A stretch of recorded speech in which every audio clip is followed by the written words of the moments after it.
Sembahyang. Sembahyang ni bahasa Sanskrit.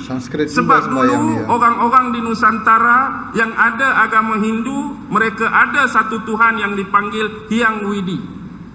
Hyang Widi, Tuhan yang Esa, Tuhan yang Maha Tunggal. Jadi mereka sembah apa? Sembahyang. Sebelumnya terima kasih untuk para dermawan di bulan ini. Terima kasih telah berdonasi dan menjadi member di channel ini. Semoga selalu diberikan rezeki yang berlimpah dan kesehatan. Amin ya robbal alamin. Assalamualaikum warahmatullahi wabarakatuh. Kembali lagi di Indo React TV. Oke, teman-teman semua, apa kabar kalian semua ya? Semoga sehat-sehat selalu. Semoga juga dilipat gandakan rezekinya dan dijauhkan dari segala mara bahaya serta dipermudah segala urusannya ya guys ya. Amin ya robbal alamin. Oke, hari ini kita mau tengok ceramah Ustadz Auni Muhammad lagi. Jadi ini ada satu videonya, sudah lama sebenarnya videonya, tapi aku penasaran banget pengen tengok ceramah ini karena tajuknya bagus banget ini guys. Nah, ini dia ya, dari pesan Ustadz, sejarah perkataan puasa daripada bahasa Sanskrit Nusantara. Oh, itu dia tajuknya ya, puasa dari bahasa Sanskrit Nusantara. Ya kalau melihat dari sejarahnya sih bisa jadi kemungkinan puasa itu berasal dari bahasa Sanskrit ya, atau Sanskerta gitu kan ya. Karena dulu di Nusantara kan sebelum Islam masuk, puasa itu sudah dipraktikkan oleh orang-orang zaman dulu gitu kan ya. Puasa untuk mencapai suatu hajat tertentu atau mendapatkan ilmu gitu kan, di gua-gua, di hutan-hutan atau di pinggir jurang gitu kan ya. Banyak yang puasa seperti itu sebelum Islam masuk gitu kan ya. Nah, mungkin bisa jadi kata-kata atau perkataan puasa itu berasal dari bahasa Sanskrit gitu kan ya. Tapi untuk lebih lengkapnya kita tengok aja langsung ceramah Ustadz Auni Muhammad ini ya. Jangan di skip videonya supaya nggak salah paham ya guys ya. Tonton sampai habis. Oke, yuk kita lihat bersama-sama. Indo React. Jadi termaktub di dalam kitab fiqh sekian-sekian jilid sekian-sekian, barang siapa yang tidak pernah bersolat 5 waktu, jadi tak payahlah bagi dirinya untuk berpuasa 30 hari tamat. Seronoklah dia.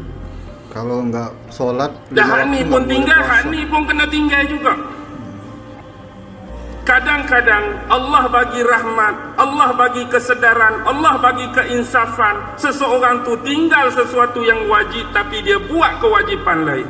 Betul. Kadang-kadang contoh dia puasa bulan Ramadan, Allah gerak hati dia nak main masjid, Allah gerak hati dia nak bertarawih, Allah gerak hati dia nak berjemaah. Waktu itulah kadang-kadang datangnya keinsafan, datangnya kesedaran hati dia bahawa selama ni dia banyak buat dosa pada Allah, dia banyak menderhakai Allah, dia banyak melawan hukum-hukum ketetapan dan perundangan daripada Allah.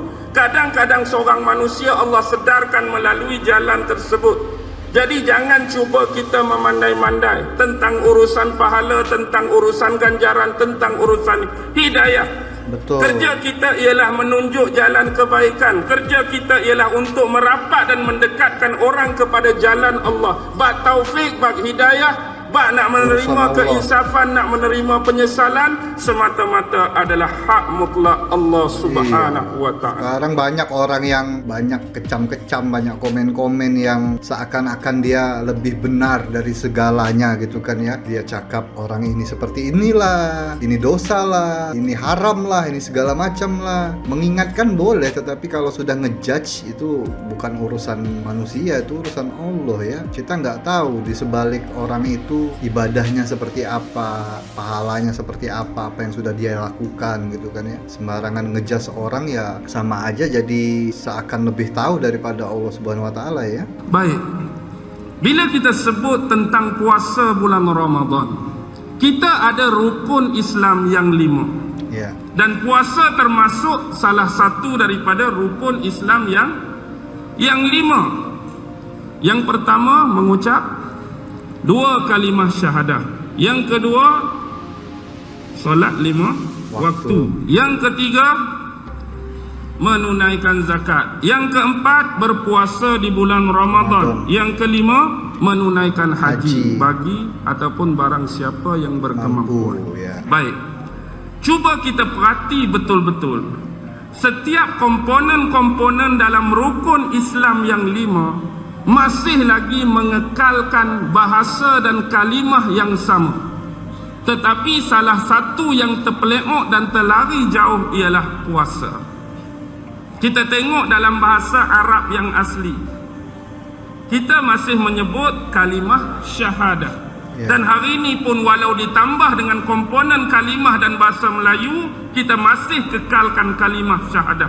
Mengucap bahasa Melayu, dua bahasa Melayu, kalimah bahasa Arab walaupun dimelayukan, syahadah pun masih lagi bahasa Arab. Kekal dia bahasa Arab, kekal dia bahasa Melayu. Bab semayang, bahasa Arab sebut as-solah. Kita hari ini pun hang tak solat ke? Dah solat ke? Walaupun sekali-sekala diselang dengan bahasa Melayu kita sembahyang. Sembahyang ni bahasa Sanskrit. Sebab dulu orang-orang di Nusantara yang ada agama Hindu, mereka ada satu Tuhan yang dipanggil Hyang Widi.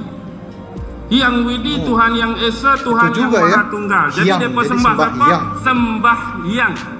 Hyang tu lah, Hyang tu nama Tuhan. Sembah Hyang, kita ambil satu lah. Itu juga dari bahasa Sanskrit. Sembahyang. Kita pun duk sambung, sembahyang Esa lah, sembahyang tu lah, sembahyang. Hyang tu dah nama Tuhan dah. Okey, zakat. Hari ni zakat masih kekal bahasa Arab. Anda bayar zakat belum? Zakat masih guna. Haji, abang dah berapa kali pergi haji masih guna. Tapi puasa dalam bahasa Arab apa dia? Apa puasa dalam bahasa Arab? As-saum, kadang-kadang as-siyam. Pernah guna tak? Tak pernah. Berapa hari bulan kita nak saum tahun ni? Pernah dengar guna gitu? Tak pernah. Penat betul lah panah tahun ni aku bersiam.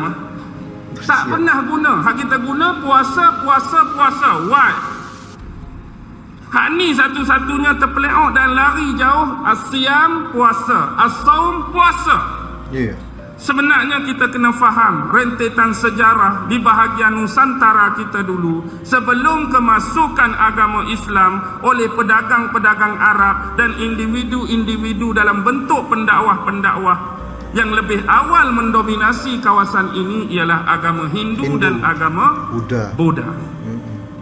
Jadi semasa orang-orang tua kita dulu, nenek-nenek moyang kita dulu, mungkin ada yang terjebak dengan Hindu ataupun Buddha, mereka juga ada satu ritual. Mereka juga ada satu ibadah yang berbentuk menahan diri dari makan dan minum, menahan diri daripada melakukan hubungan dengan pasangan, menahan diri daripada melakukan perkara-perkara yang membatalkan puasa. Yang beza mungkin cuma konteks masa, konteks waktu, berapa lama jam, tujuan apa diibadahkan, tujuan apa ritual ini dibuat. Tetapi bab menahan diri dari makan dan minum sudah sedia ada di dalam amalan dan ritual datuk nenek moyang dahulu. Bila mari Islam dengan satu amalan, dengan satu ibadah yang wajib dinamakan puasa. Dinamakan as-siyam, dinamakan as-saum. Pada zaman era Hindu dan Buddha dulu, ibadah macam ni, hak tahan diri macam ni dinamakan upawasa, bahasa Sanskrit. Upawasa. Upawasa. Jadi puasa. Puasa. Yang tinggal cuma puasa. Upawasa. Jadi bila sebut puasa, semua orang tahu menahan diri dari makan dan minum. Sebab tu dia satu-satunya tak lekat kepada kalimah asal, iaitu as-saum dan as-siyam. Baik, Ustaz bila nak mari cerita yang menakjubkan ni? Tak ada cerita yang menakjubkan lagi. Baiklah, pukul berapa sekarang ni? Cerita menakjubkan. Nak pukul 11 dah. Okey ya? Okey, baik. Malam ni kita nak bawa satu analogi. Dan saya ingat mungkin ada di antara penggemar-penggemar YouTube dan sebagainya sudah mendengar tentang kisah ini. Apapun kita ambil perkiraan yang umum, saya mau bawa bulan Ramadan ini dengan salah satu analogi tentang makhluk Allah. Makhluk Allah ni bukan malaikat, makhluk Allah ni bukan manusia, makhluk Allah ni bukan pokok-pokok dan tumbuhan. Tapi makhluk Allah ni nama dia haiwan. Makhluk Allah ni nama dia binatang. Dalam Al-Quran ada beberapa nama haiwan dan nama binatang yang Allah garap dalam Al-Quran. firman Allah sendiri, adanya semut, adanya lebah, burung, adanya labah-labah, adanya nyamuk, adanya babi, adanya kaldai, adanya anjing. Ini adalah nama-nama binatang yang dipermisalkan dan dicontohkan oleh Allah sendiri dalam Al-Quran. Ya. Tetapi yang saya nak bawa pada malam ini sebagai analogi dengan bulan Ramadan ialah ulat. Ulat. Yang kita panggil sebagai ulat bulu mungkin, ada yang panggil ulat beluncah mungkin, ada yang panggil ulat gatai mungkin. Tapi kat Selangor ni ulat tu dia panggil ulat apa?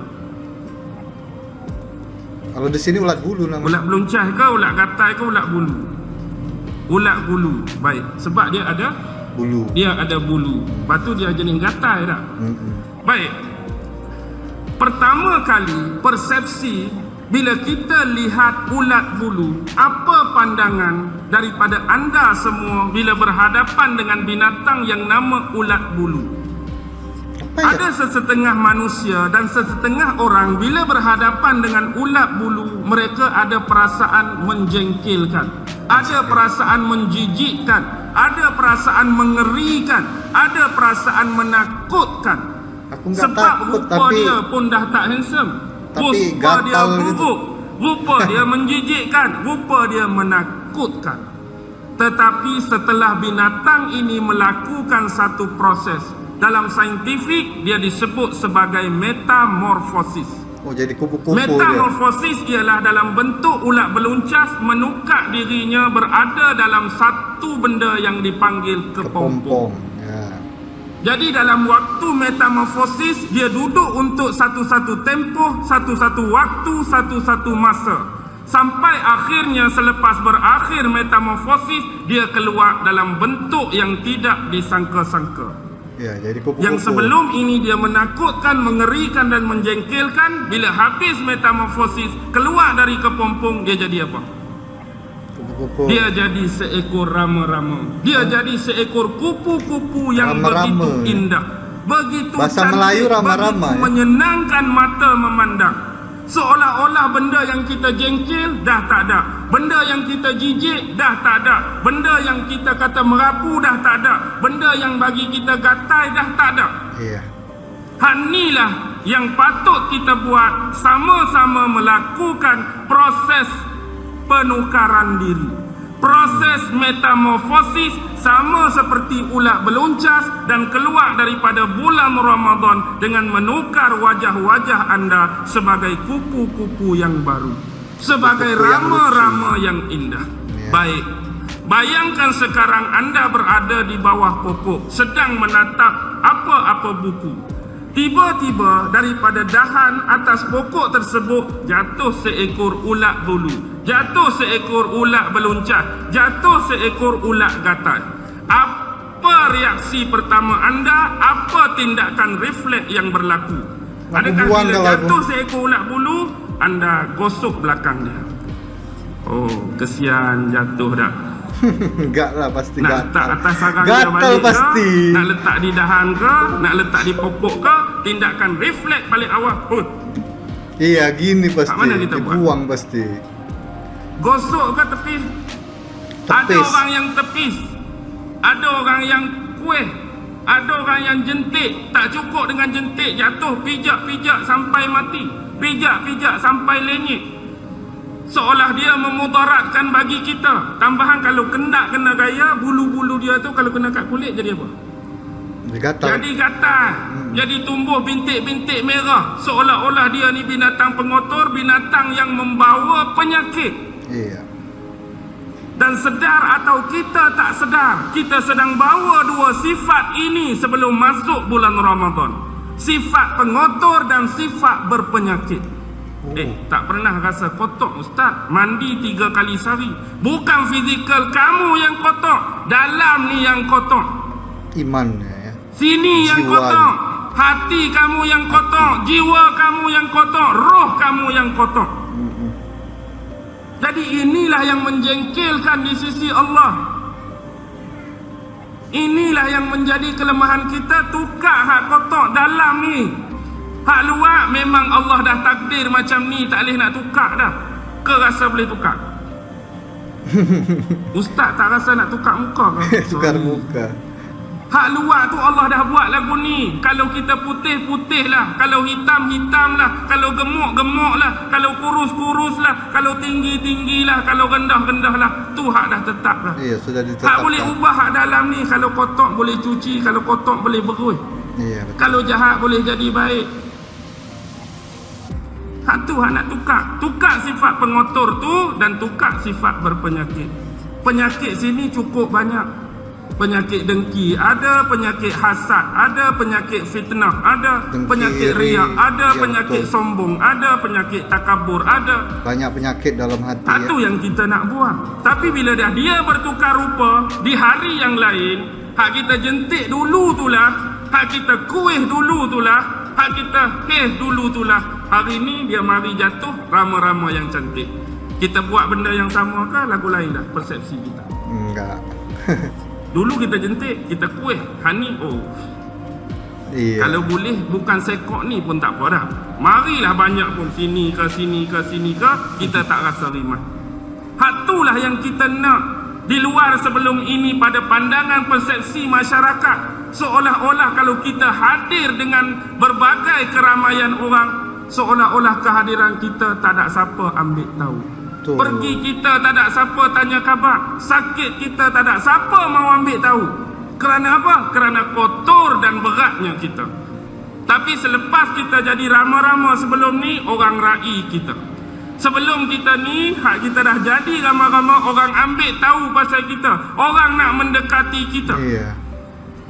Hak sebelum ni semua orang tak mau campur. Sebelum ni semua orang tak mau dekat dengan kita. Hak lepas ni semua orang nak dah. Sebab dah jadi cantik, dah jadi baik, dah jadi bagus, dah jadi senang orang tengok. Baik. Rama-rama sememangnya dia sedang buat benda yang sama dengan kita. In fact, waktu dalam kepompong, bulat beluncas juga sedang berpuasa. Oh, iya ya, nggak makan ya waktu di Waktu dalam. dia duduk dalam kepompong, dia tak makan, Ya, dia betul. tak minum, dia tak buat apa kecuali melalui satu proses penukaran diri dia menjadi seekor rama-rama yang cantik. Baik, ulama-ulama telah menggariskan bahawa antara salah satu hikmah rama-rama ialah bila dia dah jadi rama-rama, satu benda yang paling menarik ialah simetri pada sayap dan simetri pada warna dia. Iya. Bila kita tengok rama-rama, pernah dah kita tengok ada kelebihan ataupun kecacatan pada sayap dia? Nggak ada. Contoh, bila kita pegang sayap rama-rama, pasal apa sayap belah ni ukuran macam ni, sayap belah kiri ukuran Persis macam ni. ya, Pernah simetris jumpa ya. tak? Kita jarang jumpa simetri sayap yang tak sama. Iya, betul. Kita akan jumpa rama-rama punya simetri sayap yang sama. Kalau belah ni atas dia color biru, belah ni atas dia color apa? Color biru juga. Biru. Dia tak akan belah ni biru, belah ni orange. Payah nak cari lagu tu. Belah ni hijau, belah ni putih. Payah nak cari lagu tu. Kalau belah ni putih, sini putih. Kalau atas dia merah, atas dia merah. Warna dia sama, simetri dia sama. Bahkan kalau kita tengok skala bulu dia yang paling halus, contoh dia hinggap pada mikrofon ni. Dan saya pun cuba pegang dia dengan sebaik-baik pegangan, dengan sehalus-halus pegangan. Seolah-olah tak akan merosakkan sayap dia. Oh, cantik rama-rama ni, indah rama-rama ni. Pak lepas. Kita nampak dia terbang, seolah-olah kita tak mencacatkan sayap dia, kita tak merubah sayap dia. Tapi bila kita suakan dengan kanta pembesar, ada kecacatan atau tidak pada simetri dan warna sebenarnya? Ada. Sebenarnya ada kecacatan Iya. pada simetri dan warna, walaupun sehalus-halus pegangan. Nak cakap sayap dia tu halus sungguh. Walaupun pada skala yang terkecil, pegangan tadi, sentuhan tadi dah merosakkan sayap dia. Itulah kehebatan ciptaan Allah. Satu lagi, rama-rama dia sentiasa menebarkan keindahan, menebarkan kebaikan, menebarkan kecantikan. Ke mana saja dia pergi, di mana saja dia berada, dan kepada siapa dia berjumpa dan bertemu. Iya. Keindahan yang dia tebar, keindahan yang mengingatkan kita pada Allah, bukan keindahan yang melekakan dan melalaikan. Pernah tak ada orang tengok rama-rama dia pingsan? Ada nggak ya yang apa alergi kupu-kupu? Pernah tak orang tengok rama-rama rasa nak buat jahat? Woi, rama-rama ni rasa nak rogoh orang. Kita tengok rama-rama. Tak ada. Nggak ada. Tapi bila tengok rama-rama kita ingat kepada apa? Ingat kepada Allah yang mencipta rama-rama ni.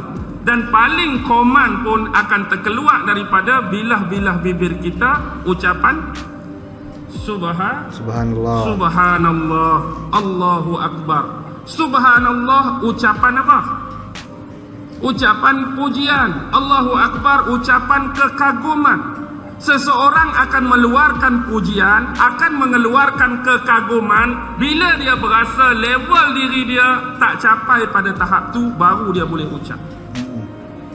Sebab kita rasa level kita rendah daripada rama-rama, kita terucap Subhanallah, Allahu Akbar.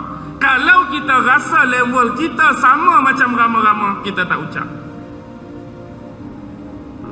Biasalah rama-rama lagu tu, bukan ada apa pun. Kalau kita rasa dia remeh, kita rasa dia biasa, kita tak akan ucap kalimah tu. Contoh, duduk kedai kopi, saya ni handsome contoh. Bukan sebaliknya sebenarnya kan. Mari seorang lagi tak berapa handsome kawan ni, saya handsome, kawan tak berapa handsome. Tiba-tiba di meja tu mari seorang mak motor, buka saja topi, oh macam iklan dah. Muka dia macam pelakon iklan, handsome. Hak nak puji kawan tu saya ke kawan ni agak-agak? Kawan ustaz ni hak tak berapa handsome ni akan puji. Betul. Tak pernah lagi aku tengok smart macam ni.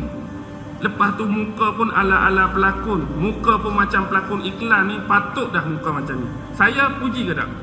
Enggak. Kalau smart lagu ni lebih kurang aku lah. Ala-ala aku, kita tak akan puji sebab kita berasa pada level tu paling kita sama, berasa handsome sama dengan dia. Hak nak puji orang handsome, orang tak berapa handsome ni, orang nak sedar diri ni. Begitu juga dengan rama-rama. Kalau kita anggap dia tu cantik, itulah keluar. Sebab bukan level kita, sebab level kita kotak, level kita tak berapa bagus lagi. Jadi itulah di mana-mana pun ucapan subhanallah dengan alhamdulillah, Allahu Akbar pun bila kita rasa kita ni serba lemah, kita ni serba kurang. Satu lagi sifat rama-rama, dia sentiasa berlaku adil pada semua tempat, pada semua orang. Dia masuk masjid, kala tu lah. Kalau dia pergi kelab malam lepas ni, dia tukar kala lain ke kala sama? Dah baru masuk masjid sama. Kita pun tengok biru dan kuning warna dia. Ya sama aja. Aku nak pergi kelab malam, dia pergi kelab malam, dia tukar hitam ke? Bayar orang tak nampak colour aku ni. Ke dia pergi colour tu juga? Dia pergi kelab malam pun colour tu. Dia pergi tanah kubur pun colour tu. Dia pergi pasar ikan besok pagi pun colour tu. Dia pergi tepi pantai pun colour tu. Masuk kelab snooker pun colour tu. Bukan nak kata ni tempat baik, ni tempat tak baik. Nak cakapnya ke mana dia pergi, dia tak pernah hipokrit. Dia tunjuk warna dia yang asal, nilah aku. Tak pernah ini dia. Inilah saya yang sebenar, munafik, yang hakiki, tak pernah berselindung. Ini berbeza dengan kita. Iya. Kita kalau main masjid, jubah contoh dah, kopiah, serban besar. Kalau tepi pantai kadang-kadang kayak bikini. Tak, bukan kata siapa-siapa. Mungkin ada tepi pantai seluar pendek saja kan? Ya. Kau tak ada ni? Seluar pendek ada lah di pantai. Hak pi kolam, spender saja. Ada. Kita cakap hak ada ni, maksudnya kita tak jujur dah. Tempat tu kita lagu ni, tempat ni kita lagu ni, tempat ni kita lagu ni. Iya. Yalah ustaz, takkanlah hak pakaian tepi pantai saya nak bawa main masjid, tak kena gaya pula, jujur pun tak. Bukan masalah tu, tapi masalah tentang aurat. Kita tahu dah semua. Saya kira budak darjah 1 sampai budak darjah 6 ni tahu dah batas-batas aurat yang sebenar. Pilihan berada di tangan kita. Kitalah yang boleh membentuk diri kita sendiri, bukan orang lain. Baik, yang keseterusnya, Yang kedua yang ulama bagi kelebihan dia ialah rama-rema hanya tega dan betah untuk pergi ke tempat-tempat yang cantik, tempat-tempat yang harum, tempat-tempat yang banyak bunga. Sekali-sekala mungkin kita jumpa rama-rama duduk atas tahi lembu, pernah tengok tak? Ada sekali-sekala lah. Tak banyak, sekok. Kadang-kadang ada rama-rama duduk tempat sampah. Tu mungkin dia sesak jalan. Kalau dia duduk pun tak lama dia corner balik. Carilah kebanyakan rama-rama. Kalau kita nak tangkap, dia ada di kawasan bunga-bunga, semak, kawasan belukar yang dihias dengan latar belakang dan frame bunga-bunga yang cantik. Betul. Sebab rama-rama dia ni suka hisap apa? Hisap sari bunga. Rama-rama suka hisap apa? Suka hisap madu dan nektar-nektar bunga. Ya. Lepas habis hak ni dia pi bunga ni dia hisap sungguh-sungguh. Lepas habis hak ni dia hisap hak ni, dia hisap hak ni. Tak puas taman ni dia pi taman lain. Lepas tu dia buat apa? Dia melakukan proses pendebungaan ataupun kita sebut diaspora. Jadi debunga-debunga ni dihantar oleh dia menyebabkan tumbuhnya pokok-pokok bunga lain di kawasan lain. Faham tak maksud dia? Faham. Menyebarkan kebaikan. Ini proses alami rama-rama. Tempat yang baik, sedut bunga, kemudian buat diaspora dan pendebungaan. Macam kita manusia, rebutlah taman-taman bunga ini yang banyak di hadapan kita. Masjid Ulu Kelang ada, masjid tu ada, masjid ni ada, masjid mana-mana pun ada. Di sana ada tuan guru, di sana ada ulama, di sana ada ustaz, di sana ada orang alim. Masuk saja teman-teman tadi, masuk saja jumpa ulama-ulama tadi, sedut. Jumpa ustaz ni, sedut. Ambil ilmunya, sebarkan. Jumpa ulama ni, sedut. Lain, ya. Faham betul. tak? Paham. Sedut apa? Sedut nektar ilmu dia. Sebut saripati ilmu daripada ulama tu. Jangan pilih bunga. Rasa ilmu ni bermanfaat, berguna untuk kita, boleh tunjuk jalan hidayah, jalan kebaikan, sedutlah. Betul. Kita buat hari ni pun sedut juga. Han download dah tak lagi? Han download main aku sedut hak hang, malah nak download. Sedut juga. Tak ada masalah pun hak tu, sedutlah. Lepas sedut, dia buat diaspora, dia buat pendebungaan. Kalau kita rajin, kalau kita mampu sebarkan ilmu yang kita sedut tadi pada orang lain pula. Iya. Sebarkan. Buka situ, buka sini, sebar sini, benda baik, benda bermanfaat. Kalau anda mampu buat, silakan. Dan yang ketiga dan terakhir yang ulama sebut ialah ulat beluncas, dia ada sayap ke tak ada sayap? Enggak ada.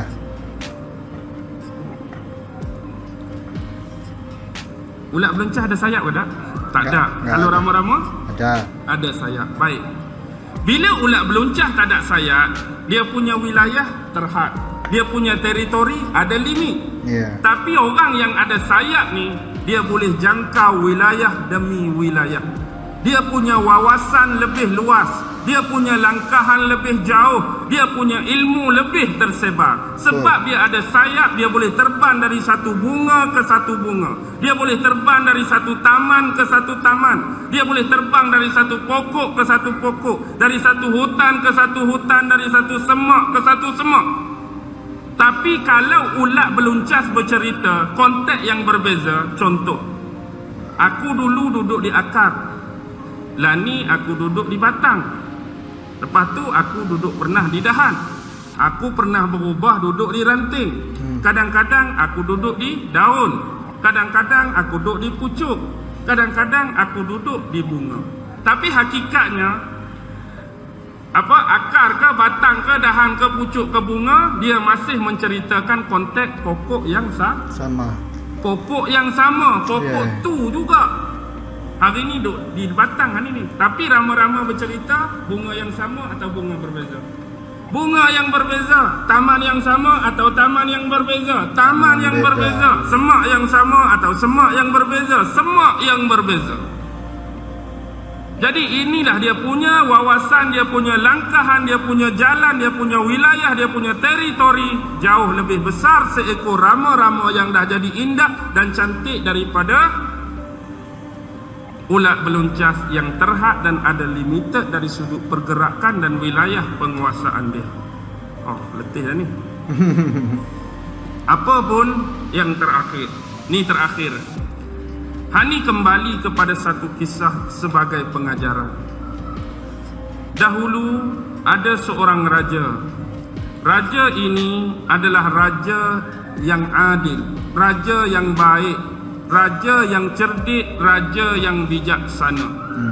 Jadi raja ini ada 3 orang menteri. Suatu hari raja ni panggil ketiga-tiga menteri dia menghadap. Menteri pertama menghadap, menteri kedua menghadap, menteri ketiga menghadap. Wahai para menteriku, sesungguhnya aku meminta kalian bertiga menghadap aku pada hari ini.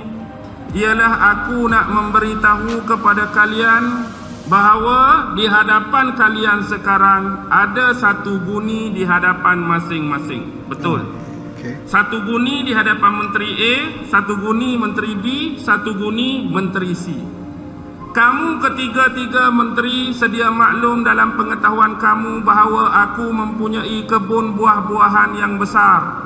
Jadi aku minta kepada kamu bertiga pada hari ini supaya ambil dan bawa guni ini, carilah daripada kebun aku yang luas dan besar itu buah-buahan yang terbaik, buah-buahan yang paling cantik, buah-buahan yang paling berkualiti, penuhkan guni masing-masing dan bawa menghadap aku. Jadi pilah masing-masing masuk dalam kebun, bertebaranlah. Menteri A ni sifat dia paling amanah. Dia tak pernah berlaku curang, dia tak pernah rasa nak buat khianat.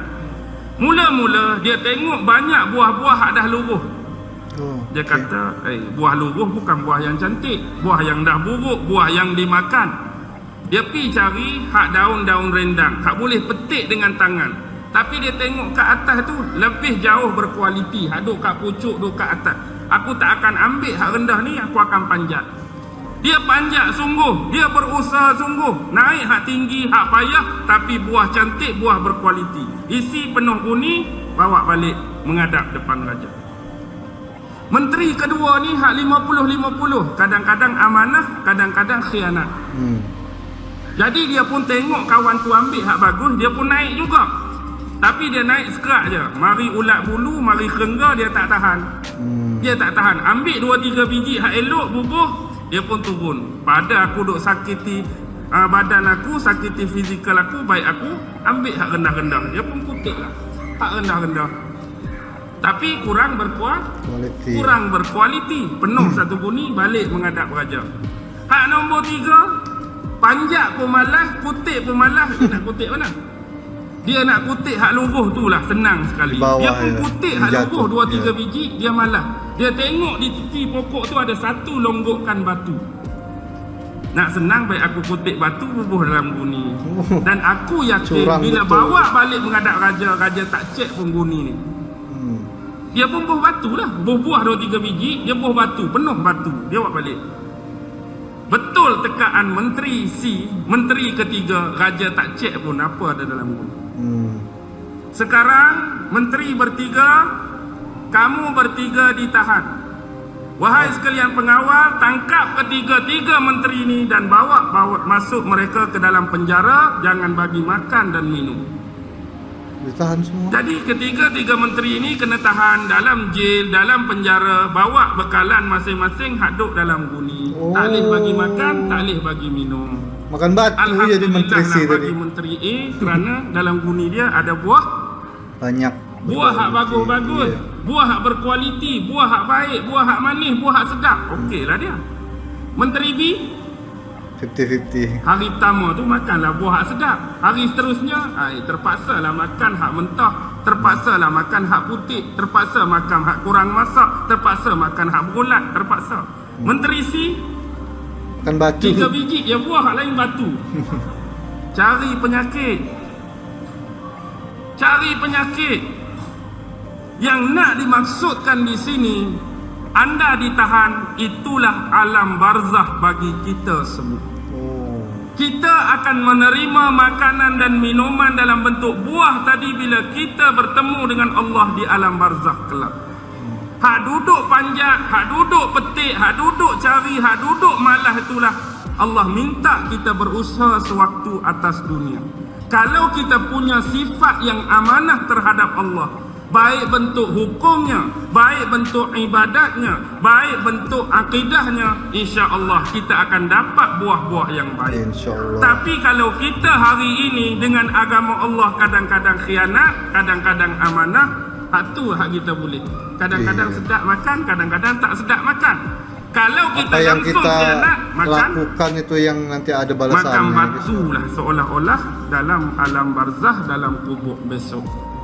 Jadi walaupun dia mungkin cerita hanyalah rekaan, tetapi yang kita nak ambil ialah pengajaran sebagai peringatan bahawa jangan sesekali dalam bab berhadapan dengan Allah, berhadapan dengan Rasul, berhadapan dengan agama, adanya pengkhianatan daripada kita. Lakukanlah dengan sesungguh-sungguhnya, ikhlas, suci dan murni daripada kita, tanpa sebarang penyelewengan dan pengkhianatan. Betul. Jadi saya sudahilah dengan lafaz yang mulia. Wabillahi taufiq wal hidayah. Wassalamualaikum warahmatullahi wabarakatuh. Waalaikumsalam. Sebelum kita berakhir, Indo React.